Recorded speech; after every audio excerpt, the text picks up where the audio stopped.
In today's video, I'm going to show you how to download GOG Galaxy quickly and get it installed on your Windows PC step by step. If you've been looking for an easy way to install GOG Galaxy 2.0, connect your games, and manage your library in one place, this tutorial will walk you through the entire process from download to first launch. And before we jump in, if this video helps you out, be sure to hit the like button and subscribe for more simple software tutorials just like this.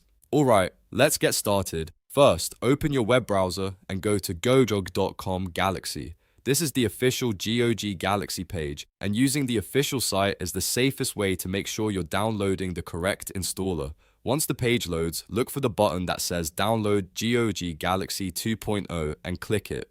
Your browser should begin downloading the installer file automatically.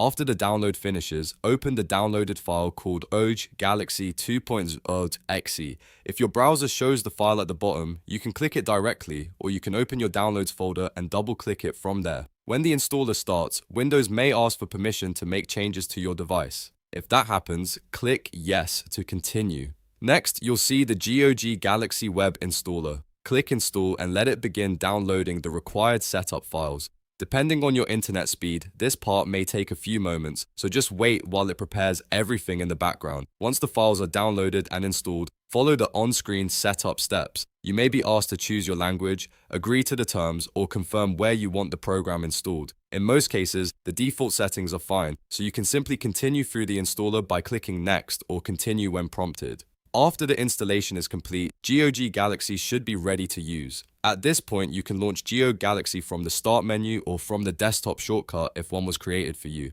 The first time you open it, the app may take a little longer to load while it finishes initial setup, so give it a moment. From there, you can sign in, connect your game libraries, and start using GOG Galaxy to organize your games in one place. And that's it. You've now successfully downloaded and installed GOG Galaxy 2.0 on your computer. If this tutorial helped you, please give it a like, subscribe for more helpful how-to videos, and turn on notifications so you don't miss the next one. Thanks for watching, and I'll see you in the next video.